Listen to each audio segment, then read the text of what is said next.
So why is the Kahuna not considered a branch of Torah government?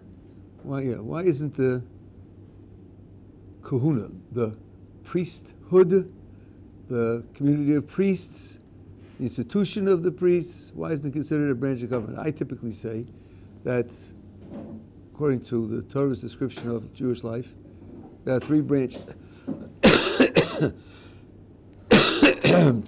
of government. There's Sanhedrin.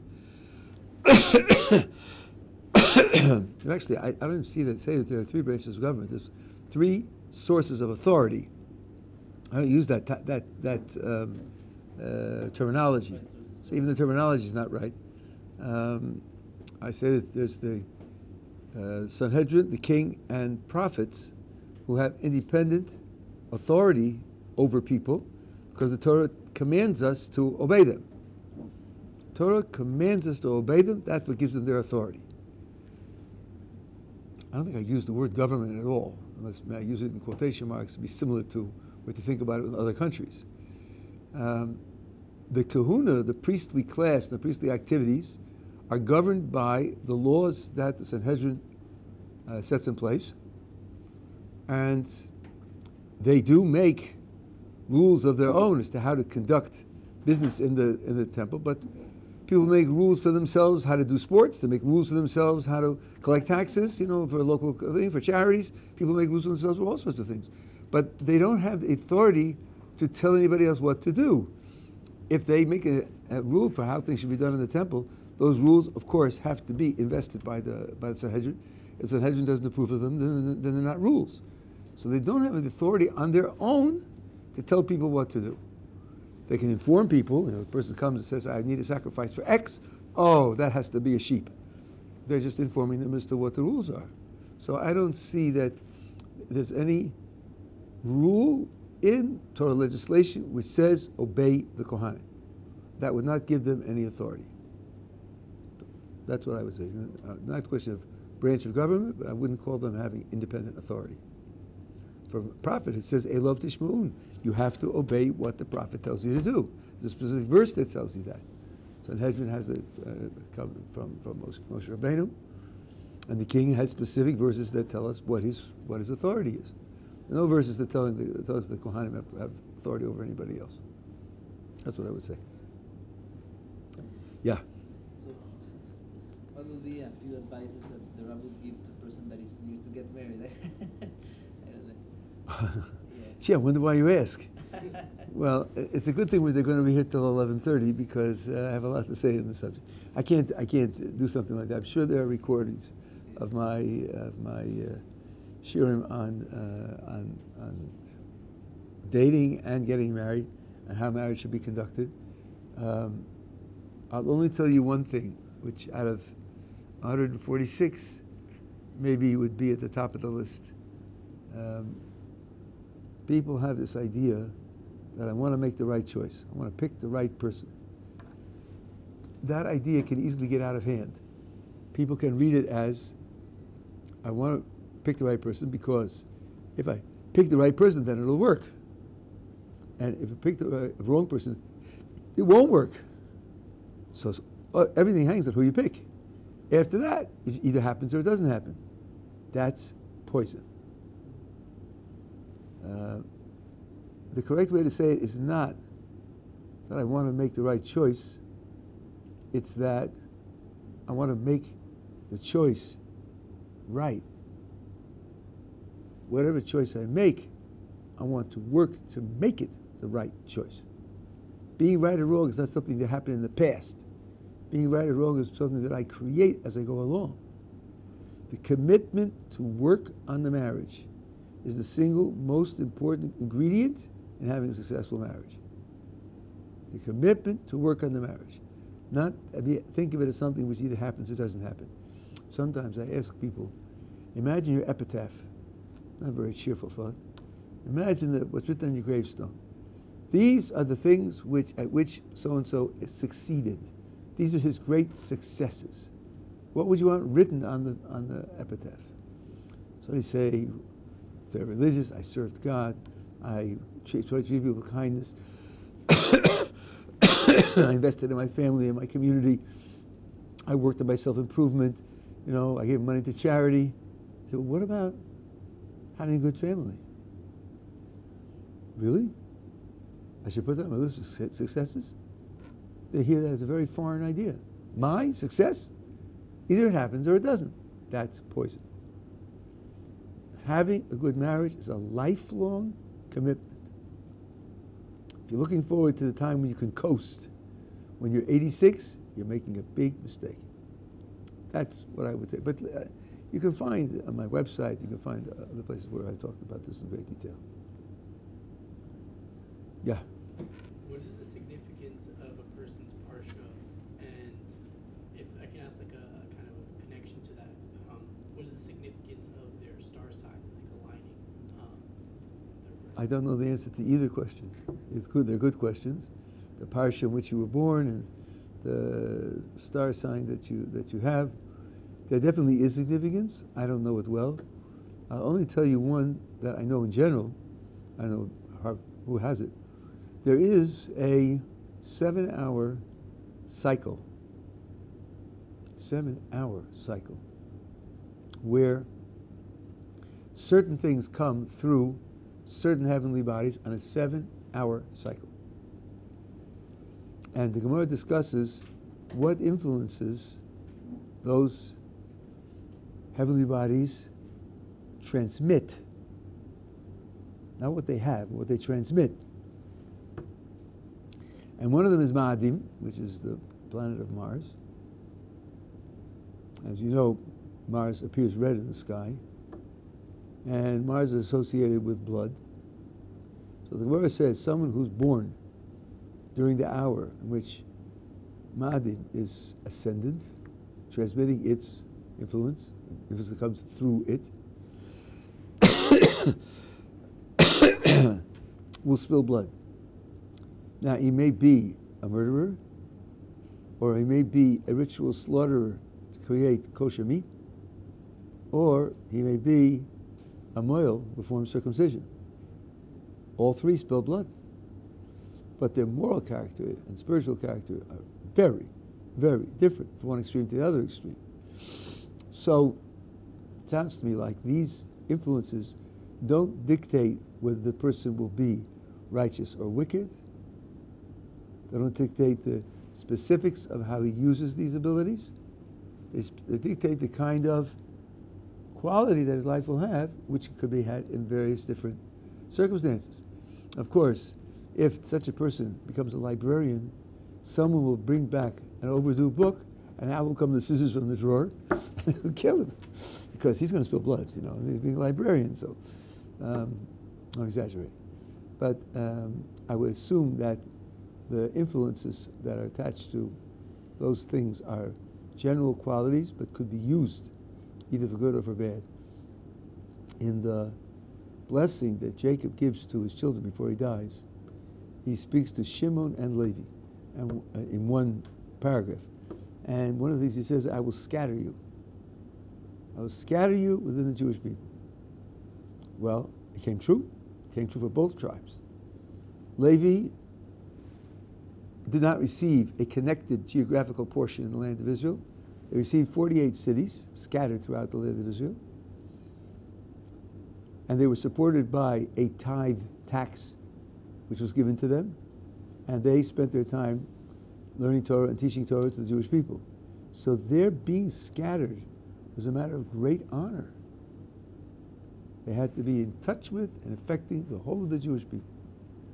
Shimon, people were very poor, and they had to hire themselves out for work, and they were searching for work.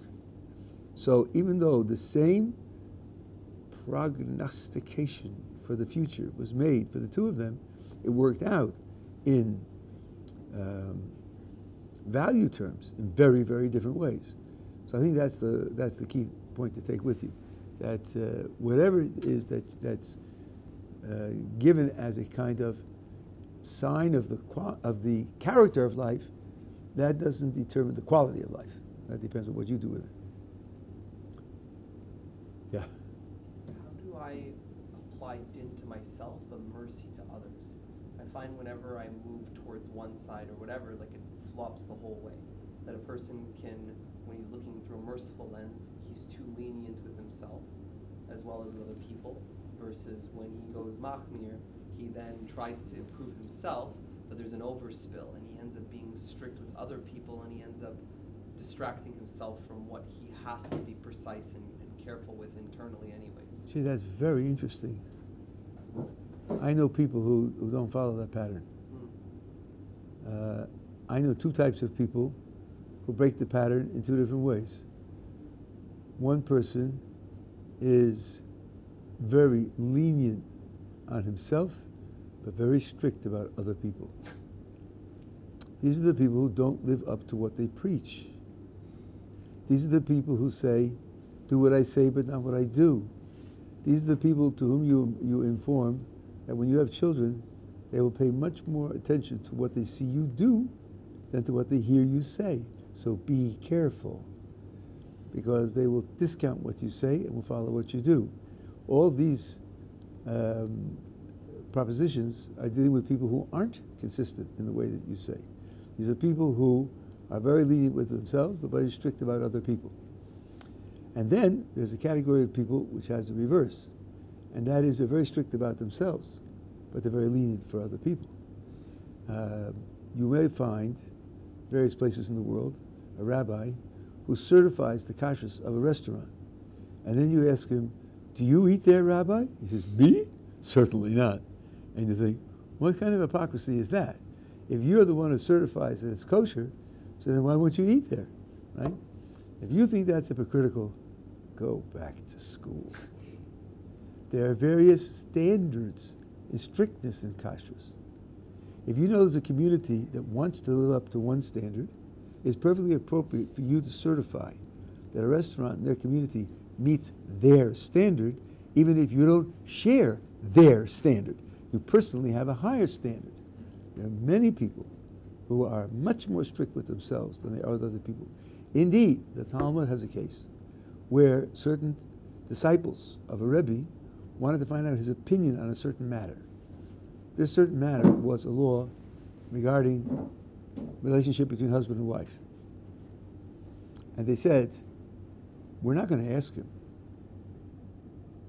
We'll go and ask his Rebbitzin what he tells her. Because we're afraid that if we ask him, he's going to tell us a leniency which isn't what he thinks is the ideal halacha. And he won't tell us the ideal halacha. At home, he'll practice the ideal halacha. So we're going to go and ask the Rebbitzin what he tells her to find out what the ideal halacha is. So I don't think it is as widespread that you portray that people are uniform in their strictness. Either they're strict for themselves and others, or they're lenient for themselves and others. I think very often the two part ways. If you find for yourself that that's it, so that's I would say, not certainly the most normal situation of things. Now, let's see what could be done if you. Well, let's work at the proposition more directly. Obviously, being strict across the board for everything is a mistake, and being lenient across the board is a mistake. So certainly, you should develop flexibility to be strict about some things and lenient about other things. Right? Once you distinguish activities and say, I'll be strict about this and lenient about this, then you ought to be able to distinguish populations. For this population, I'll be strict, and for that population, I'll be lenient. I think once you aren't a Johnny One Note, once you aren't a one-dimensional man, to quote Hubert McCuser, you can then apply the things where they're deserved, where you figure out in your own intellect where they're deserved. So I think that the flexibility is absolutely necessary. Even if you were the only person in the world, you would need to have some things that you're strict about and some things that you're flexible with. Especially when you take into account that everybody's in process, everybody's growing, everybody's making investments in order to improve. You can't make equal investments to improve about everything all the time. That won't work. So you're going to undertake, let's say there are, let's say on the average, 16 different areas that need improvement. That's a conservative estimate. And you say, well, I have strength to work on 3, and the other 13 are going to have to wait. So then you're going to invest your energies in those 3, and you're going to be progressively stricter and stricter in those 3, and you're not going to do it for the other ones. And you have to be able to do that. Otherwise, you'll never be able to single something out for the needed attention which is required to improve. So I think that's the general picture, general background. Yeah, what's next? Yeah. The Rav once mentioned that in the Choyv Salvos, the first chapter, the Shah Yichud, I think is what it's called. First Shar, not the first chapter. Yeah. That a lot of the reasons don't stand up nowadays. I can't remember what the words, the Rav said. Yeah. Some of the meaning of that. Just wondering, would that make a difference? Because then seemingly then the author would have then had, he might have believed the right thing, but he got there the wrong way. Would that does that matter? And would you say the same thing would apply nowadays? If someone has faulty reasoning, but they end up believing in Hashem and Judaism. Is that an issue, or is that a non-matter? That's a somewhat complicated question. First of all, the investigations that the Rambam undertook and the Gottleib and the other ones undertook works like this. I know certain things from tradition. I know them.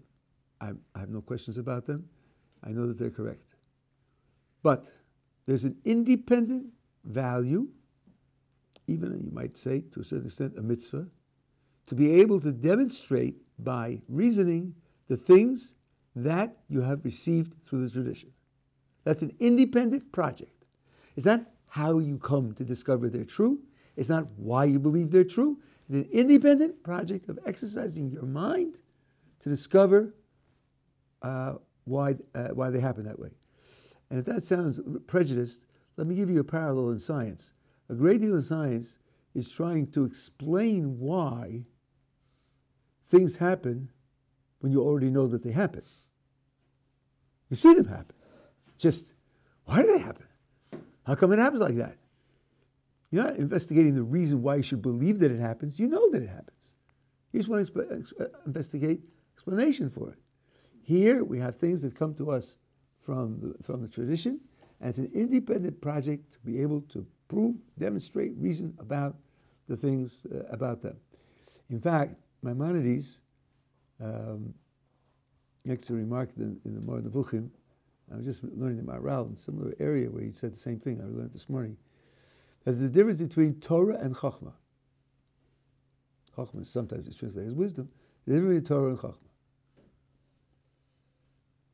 Yeah, really? Suppose somebody said, wisdom? Torah is wisdom. Torah is all the wisdom. You can't separate Torah and wisdom. Well, the Gemara does. There's a Gemara in Megillah that says Moses was Av b'Nevuah, Av b'Torah, and Av b'Chachma. He was the greatest in prophecy, the greatest in Torah, and the greatest in Chachma. So obviously the Gemara thinks there are 3 things. Okay, so then, you have to rethink things, right? And the Rambam says that Torah is what you get from the tradition, and Chachma is your ability to prove these things with reasoning.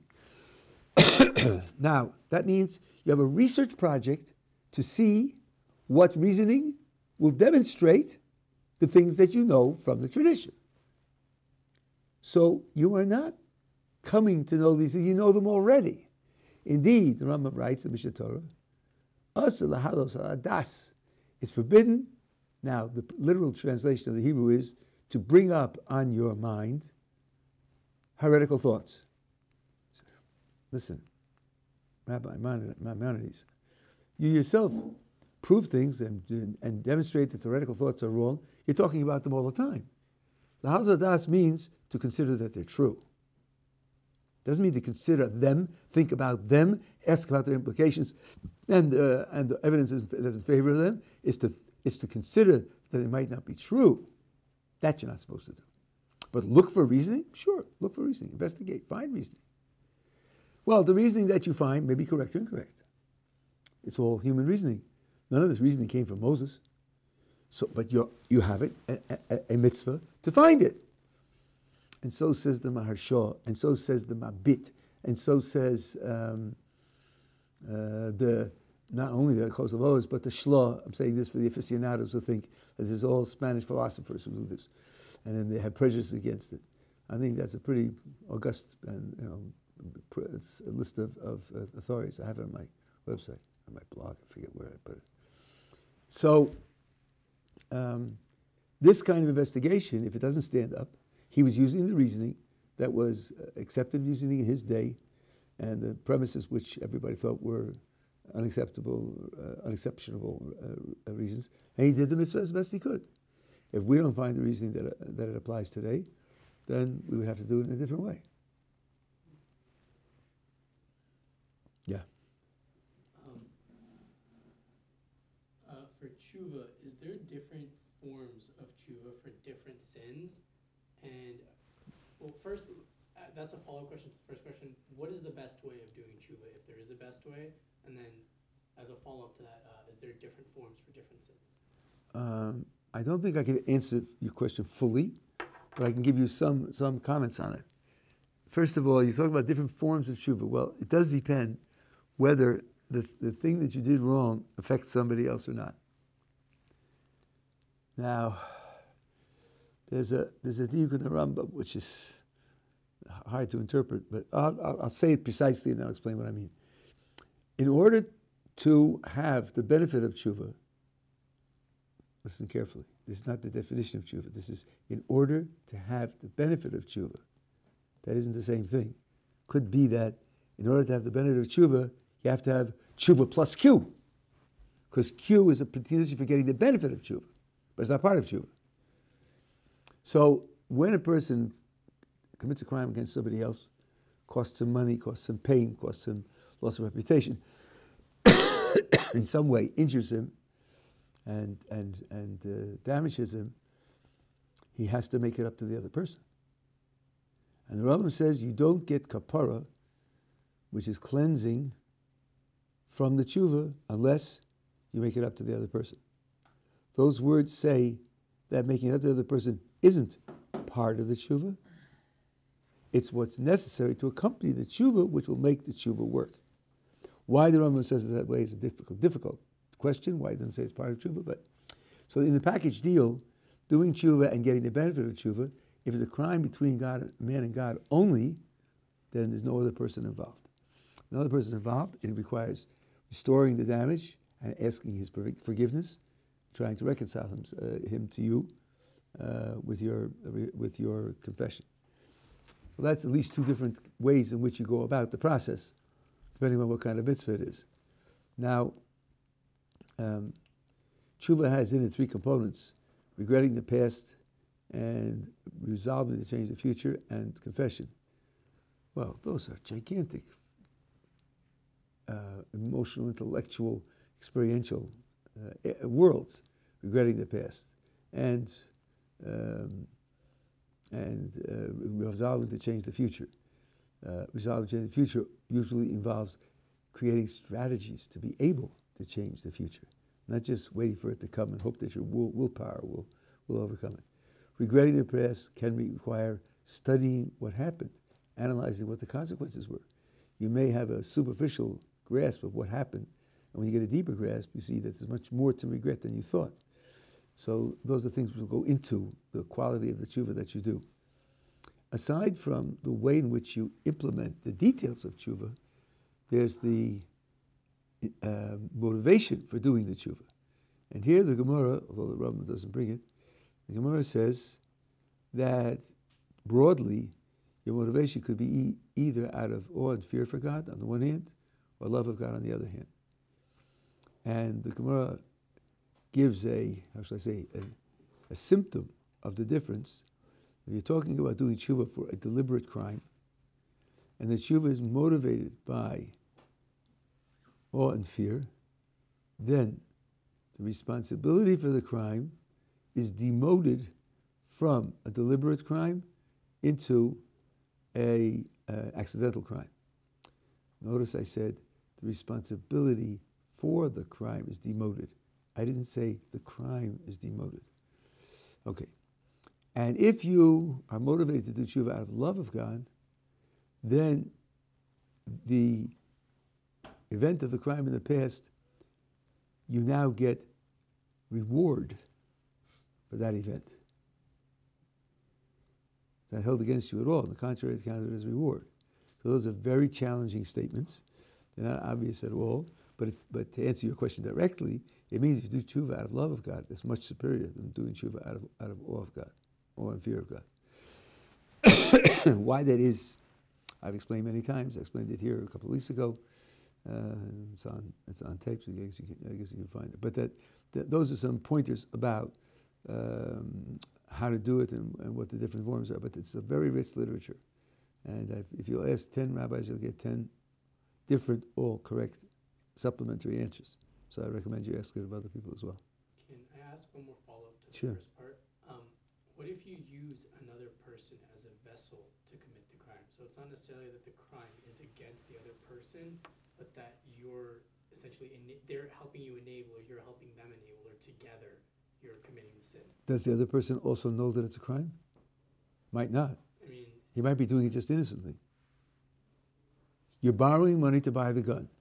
He doesn't know you're going to buy a gun. He's a friend. He's lending you money. Without his money, he wouldn't be able to buy the gun. That's one way to involve him in the crime, with his total ignorance. do you still have to make them whole? Like, do you still have to? No, because he didn't do anything wrong. Right. He didn't do anything. He lent you money. If you involve the person in a crime, then you've injured him. He himself has not committed a crime. So of course you have to ask him for forgiveness. That's a real injury. It's very important to think things through. Yeah. So when people talk about musa and self-improvement, is it the self-improvement itself is inherently valuable, or is it the fact that when you do self-improve, when you improve yourself, then you'll act better in the future? This is very, very important. The very fact that you asked the question is a testimony to the poverty of ethics in our time. The very fact you asked the question. Let me answer you with a counter question. I want you to consider Fred. My friend Fred has a problem. He has sticky fingers. He steals. That's what Fred does. He steals. I've talked to him. I tried to convince him. Leave me alone, Rabbi. I live my own life. Fine. I happen to find out that Fred is going to Beijing on business. I tell him, Fred, listen, I know what you do. We've talked about it. But I want you to know, in Beijing, there are cameras everywhere, and there are plainclothes policemen everywhere, and if you steal, they cut off your hand. So I'm recommending to you, in Beijing, don't do it. Just for your own good, right? Thank you, Rabbi. For some unknown reason, he trusts me. And he says, okay, I'm going to Beijing. He's there for 6 months, keeps his hands in his pockets, and dies. Did Fred become a tzaddik, a righteous person, a good person, a holy person? No. His whole life he was totally self-interested. He was only worried about what's good for him. He just doesn't want to lose his hand. That's all. Is that the end of morality? Does morality treat him as the top of the tree? Nothing else to talk about? No way to improve? I don't think so. A righteous person is a person who does the right thing because it's right. Otherwise, he's not righteous. He's self-interested with the knowledge that playing by the rules will get him more money in the end, or more of whatever he wants. Morality preaches character development. It's what's called virtue. Now, if you scan virtue, you'll find that in the last 100 years, there have been less than 1% instances of virtue. Whereas you said justice and goodness and evil and so on and so on, you'll find thousands of it. Virtue is just not discussed. But when you think about it, certainly you don't think that the highest type of human morality is to be very clever in getting more money and realizing that getting more money is better to play by the rules. That's not the highest type of morality. So the Torah has a separate mitzvah responsibility of developing character, completely independent of action. In the Rambam, it's called Hilchos Deos. It's the second section of the Mishnah Torah. It's based on the principle that you should develop character possessing godlike traits. I'm trying to be very careful here. Which means, just a little explanation. The character that we have and the character traits that we have, God doesn't have at all. God has no character, no personality, no psychology, no motivations, and all of that. God isn't human. Surprise, surprise. But, Maimonides says, God has principles of action which, when a human being does them, they are expressions of a certain piece of character. So God will cause support for people in need. That's what he will do, which, when human beings do it, they do it out of mercy. Then we are required not only to copy God's actions, but we are required to mold our character on the nature of God's actions. You see what I'm avoiding here? I don't want to say you should be merciful because he's merciful. Because strictly speaking, he isn't merciful. Even though those are the words from the Talmud, but the words from the Talmud have to be interpreted and understood. They were not written for 6-year-olds. Surprise, surprise. So, Mahu Racham Afator Racham, Mahu Chanum Afator Chanum. Doesn't mean that God has the personality traits of mercy and grace. He does things which, when a human being would do them, they'll be done out of the human quality of mercy and the human quality of grace. And we are instructed, we are commanded to develop those character qualities independently of our responsibility to guide our actions to be the right kinds of actions. So there's no question that developing virtuous character is a human responsibility. And indeed, Maimonides says that the development of human virtue is a necessary condition for prophecy. It's not enough that everything you do is right. You have to have that character also. It doesn't have to be perfect, but you have to have it. Yeah. Rabbi, this is not coming back to free will. But in that discussion, you mentioned that something about obligation has inherent value in a way that pleasure almost does.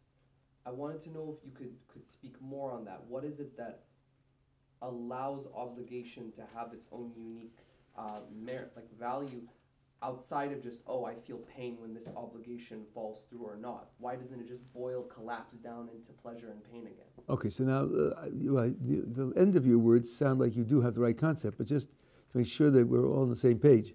I'm not doing philosophy now, I'm doing psychology. Talking about how people value things, how they in fact value things. Not proving that something really has value or doesn't have value. Talking about how they value things. And the discussion there was that we value some things as means to others, and we value some things as ends in themselves. To value something as an end means I want it for itself, and I don't want it because I can use it to get something else. That's a statement about my psychology. It's not a question of proving it. Maybe you don't value it that way. I do value it that way.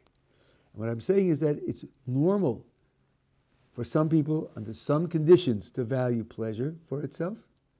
It's also normal for some people, under some conditions, to value fulfillment of moral obligations for itself. That's a normal thing to do.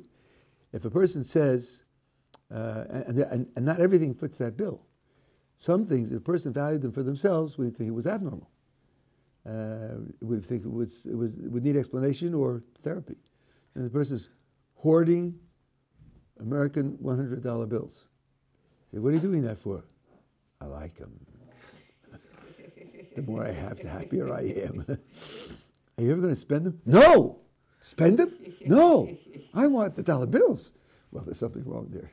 Because the value of $100 bills is that you can buy things with them. Otherwise, they're pieces of paper. So I'll tell you what, I'll color a piece of paper and trade you. I'll give you my colored piece of paper, you give me one of those. You're not going to spend it, so maybe it's the same thing to you. So there's something wrong with that. Someone buys a house and says, why do you want a house? Because I want a house. I want a house. Then you think there was something wrong there. People use houses as investments. They use houses to do things in that they enjoy, right? But you just want the house for its own sake, to have a house. Some things have value for normal people psychologically only as means to an end. And this shows when you ask the person, if he tells you, I just want it for itself, and you think, something's wrong there. How can he want that just for itself? Now, if somebody does something from which he gets a pleasure, you ask him, why are you doing it? He said, because I enjoy it. He said, why are you doing something that you enjoy? You may very well get the answer, drop dead. I mean, why are you asking me that? You're asking me why I do what I enjoy? What kind of question is that? I do it because I enjoy it. Doesn't have to be that answer. Could be as low as his blood pressure. I tell you, sometimes, for some people, that's an appropriate stopping place. We understand very well that that's a reasonable thing for a person to do, that the pleasure is the kind of thing which doesn't reasonable. It's psychologically meaningful for someone to say that. You might attack him on the grounds that he's making mistakes somewhere, but psychologically it makes sense for him to say, I did the pleasant thing because it was pleasant, there was nothing else, nothing more in it. I think in exactly the same way, if you see me handing $500 to someone, you say, why are you giving me $500? I say, because I borrowed it. Yeah, so you borrowed it. So what? So what? Borrow money, I have an obligation to pay it, so I paid it. So, but why are you doing what you're obligated to do?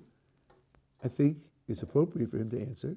Doesn't have to answer, not everyone, not at every time, in every condition, not 600 and 500, but sometimes, in some conditions, it'll be psychologically real for him to say, I do what I'm obligated to do. I try to. I think it's important to do it. And I do it not to get a good reputation and not to prove I'm a reliable borrower so I'll get a bank loan and not to sleep well at night. I do it because it's something that should be done. So I think that fulfilling obligations can be valued for itself by some people at some times, just the way pleasure can be valued by some people sometimes. You're talking about what people value for their own sake. These two certainly count. I think there's a third as well, and there probably are more that I haven't thought of. I think living up to a certain self-image has that quality also. Why did you do that? Because that's the kind of person I want to be. Yeah, but why do you want to be that kind of person? Because you want to marry that girl? Or because you want people to pay you? Or because you want to run for political office? No. I've lived a certain amount of time. I've seen people. I've read about people. This vision, being this way, seems to me to be the best that you can be. And that's what I want to be that. Not for anything else at all. Just to live up to that, because it seems to me be the best way a person can be. I think that's also a very psychologically plausible value for itself, an intrinsic value. And as I say, there may be others as well. Yeah. In Gemara, I think it's Perek Gimel, Chelek Nun Aleph. The Rambam describes, he says, when you're doing a mitzvah, you've also got to think of why you're doing this mitzvah and what the purpose and reason behind the mitzvah is. So I was just wondering why the Rambam goes so far as to say that. Surely it'd just be enough to understand that this was commanded by Hashem and therefore you're doing it. But why the Rambam goes to the extra part and says you've got to understand what the mitzvah is doing and how it's doing anything sort of impacting the world. He says you have to know the reason of the mitzvah. Have to, or certainly I can't say have to, but it's appropriate to think about the reason for the mitzvah. I'm trying to remember now. I have Nun Aleph in my book. Maybe I didn't use that part of it. Rambam says that doing mitzvahs and all the rest of the things that you do are for the sake of dveikus. That he says about 6 times. Nobody quotes it, nobody registers it, but he says that. People think it's knowing God. The Rambam says knowing God is a precondition for serving God. It's not serving God. It's a precondition. Love of God is a precondition for serving God. Serving God is total mental concentration, what you might call meditation, on God. Of course, if you don't know who He is, you can't concentrate on Him because you'll be concentrating on something else. And the love and the knowledge go hand in hand, he says.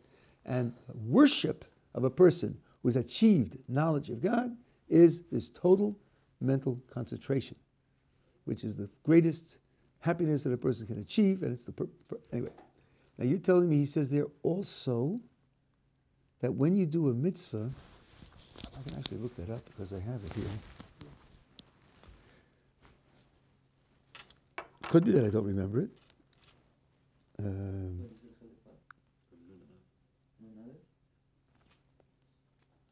Give me your last. He talks among other things about. It's just after the part where it says talk about davening and if you're not concentrating, it's like digging a pit. And What's going on there? Here, let's get this.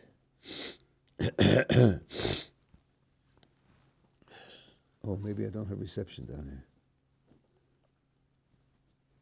Not coming up. Can I hold the wrap for a second? Yeah, I'll show you what I'm doing here. I can get the network. If I don't have internet. no, but I can put internet. I have the access to Wi-Fi, so the Rabbi. I don't have a browser. Wi-Fi? No, I don't have a browser. I don't have Chrome. I don't have a browser. Because it's. I deleted it from my phone. So what was the Rabbi thinking to use? I have an app which has gigantic amount of Torah, but somehow I don't think it works down here. Wow. I have gigantic amount of Torah on the phone, but not through the internet. Just through an app. That's interesting. Let me see. I think I will be able to do it if I just give me 1 second, Rabbi. Just 1 second. Okay. How much I think I can do this. The Rambam spends 1/6 of the Moreh Nevuchim on the reasons for the commandments. But what he wants to show is that, as he says, although I've had this out with other people who don't want to agree, that Kadosh Baruch Hu, everything he does for a reason. He says, if you thought that God did things that weren't for a reason, you'd be treating them as less than human beings, treating them like an animal. So he wants to show that everything is for a reason, and in particular, that God's interactions with people are based on justice. Those are two principles that he wants to verify. And so he wants to show that everything leads to knowledge of God and the ability to attach oneself to God. And though that's the greatest good that a human being could possibly possess, so therefore they're all rational in that sense. Social commandments create a stable society within which people can come to know God and come to serve God with that knowledge. That's basically the plan of the reason for the commandments. But to say that... Let's see if I can get the app working. There's Wi-Fi, so maybe... No. Okay, let's say. Okay, maybe you're right. I see what you mean. Okay, so let's try now. Let's see if that will help the app. Okay. Right. That will open the app, right? Okay, let's try now. That's very good. Good idea. You are so right. Very good. Very good. I did not think of that. Rambam. Moreh Nevuchim Ibn Tibbon. Chelik Shlishi. 51. Okay, so now, you say it's the second half of the chapter? I think it's in the first half. It's just. It's what? I think it's in the first half. It's just. Third section of the First half. Sorry. first half. I'm not hearing you. No, then I don't think it's here at all because I. It talks about tefillah when you. 1 second. Let's see if I can do this quickly.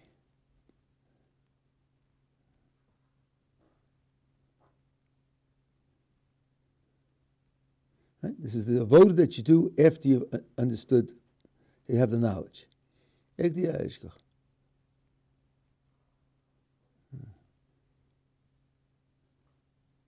Okay, so then he has the long analogy of the king in his castle, building around the castle and entering the castle and different places in the castle, and he divides up the human population into these different. Right? Then there are scholars who have false ideas. They're also milling around. They haven't found the door.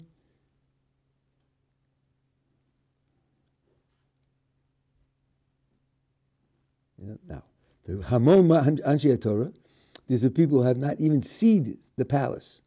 Most people have just learnt from tradition what they've been told, and they don't even know much. The Amiyah Aretz who do mitzvos, and the ones who come to the house, they're the Talmudim who believe in true beliefs from the tradition, and they learned how to do the service of Hashem, but they're not used to deep intellectual analysis, and they haven't analyzed the foundations of what they believe. And those people who have started to analyze the fundamental principles of religion, they've come into the prose door, into the hallway, and there are people there of many different levels, but people who know through a proof things that they received through traditions, what I told you earlier, in things dealing with the Creator, the deity, and they know all that can be known. And notice this, how careful he is. They have proved all the things that can be proved, and they know things that can't be proved, but you can get close to their essence and their establishment. And there's some of that you can prove, that you can't quite prove, and they've done all of that. Then, if you're just dealing, they are very close. And if you're just dealing with natural sciences, then you're outside entirely. But someone who puts all of his efforts into the perfection of the Creator, of God, and he turns his whole attention to that, and he makes that the entire focuses of his attention to learn proofs on the characteristics of a Kadosh Baruch Hu. They have come into the house of the king. They're not yet face to face with the king in the throne room. They come into the house of the king. Some of them have come through the greatness of their understanding and the function of their attention, until it was said about them, Vayhi Sham Im Hashem. It said about Moshe, he's there with Hashem.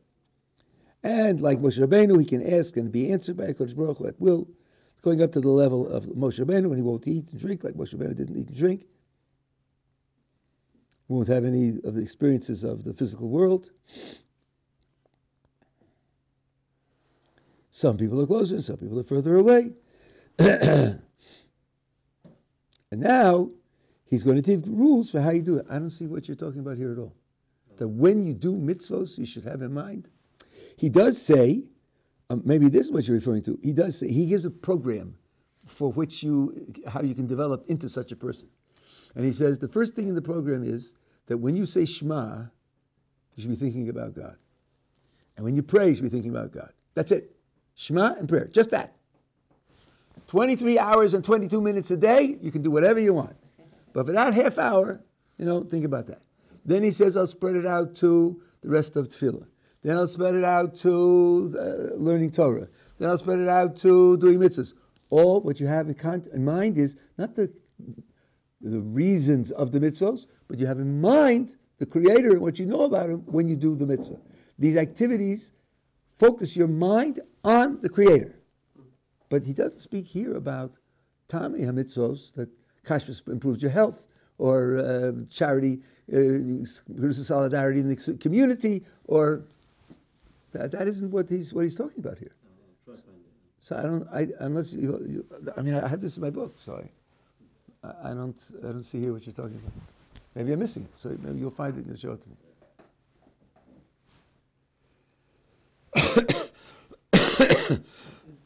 A slightly personalized question, but it's something that's been kind of bothering me. One thing I've kind of realized as I've been trying to grow more is that there's a lot of animosity amongst the different sects of Judaisms, and this animosity partially relates to different approaches as to how they view the religion. For someone who's starting out, what is the best way to figure out what's the best path for them? Okay, this is a very important point. First of all, I wouldn't use the word sect, because that word belongs in the New York Times. And I mean that it's an insult. Because that means, like, for example, the various sects of Christianity, which differ on fundamental principles, which say that if you do what they're doing, then you're going to hell and you suffer utter damnation. That's what the word sect calls up. Sunni and Shiite Muslims and so forth and so on. That doesn't describe the various different Jewish groups at all. The question of priorities, questions of emphasis. And if you think that we're working on a common goal, and this group, which is supposed to be an ally, has wrong priorities, that means he's injuring the goal. If that sounds exaggerated, let's think about a war. You have the infantry, and you have the Air Force, and you have the people who work the artillery, and the people who run the submarines. And if you think, let's say like what's going on in the American armed forces today, if one section is stressing wokeness and sacrificing military ability, and the section isn't, and the sections depend upon one another, one says to the other, "You're killing my men. You're killing my men. With your interest in wokeness, you're decreasing your ability to protect my men." I take that very strongly. Here, we're working on a goal. The goal is only the perfection of the world and the bringing of the Mashiach. And some people, according to others, are misplacing their priorities, misplacing the use of their resources. So you can see why they would take that seriously. That's not what's called a sect. Now, as far as finding your own identity, so the attitude of the yeshiva, which I think is basically correct, is first of all, you need to know what you would need to know in any group at all. You need to be competent in certain things. If you aren't, you're going to be second class in whatever group you pick. After you've mastered the material that you really need to succeed in any group at all, then is the time to start thinking about grafting yourself onto one group or another. Now, in the meantime, you could seek experiences with those groups by going to Shabbos meals with people in those groups, going to one of the groups when they celebrate a holiday, and observing how they function. Because of my temperament, when I discovered there are certain groups, even Hasidic groups, where on Simchas Torah only the Rebbe dances. Everybody else stands in the parenches, the stands. They may, hop up and down, but they don't actually dance. I thought to myself, not for me. That's not the way I want to celebrate. Not that there's anything wrong with what they're doing. It's not for me. I want to dance fully. I want to hold the Sefer Torah. I want to dance with others, share with others. So it's things like that you see and you experience, and you think, there's some groups that don't sing during the prayers at all. Even on Shabbos, they don't sing. No singing. Not for me. I like to sing. I like to sing with others. I like to join with others in song. So learning these things, when you go, there's the Dushinsky Hasidim, who are quite close here. When they count Sfira, how long does it take to count Sfira? Well, if you're a real aficionado and just say the bracha and count, it's about 45 seconds. 20 seconds. And if you say all the stuff in the siddur, and you're fluent, it could take as much as 5 minutes. Right? They count for about 20 minutes, 25 minutes. Let me tell you, that's an experience. When you count Sfira over there, you know you've counted Sfira. It's mind-boggling. When I lived here behind the yeshiva, I used to go there quite often to hear that. Now, not everybody goes for that. Not everybody goes for that. Again, I know someone, a certain Rabbi, who can make Shakol Niyid Bavaro for 5 minutes. Just making that one bracha takes him 5 minutes. Not for me. I don't mind if we all made it for 5 minutes. That I can understand. We join into that like counting Sfira for 20 minutes or 25 minutes. But to stand and listen to somebody else make it for 5 minutes, but somebody else, he has 1,000 people following him. So obviously he's very inspiring to many people. So there are these different groups, and you can have a brush with them and get some sense of their style of implementing Yiddishkeit, and that way you can build up some experience. That you could certainly do beforehand. But thinking of what to graft onto while you're still mastering the basics is probably premature. Probably premature. You don't have enough background to perceive some of the things that they're doing, which will become important to you when you have more background. So that's what I would say. I'm going to take a few minutes.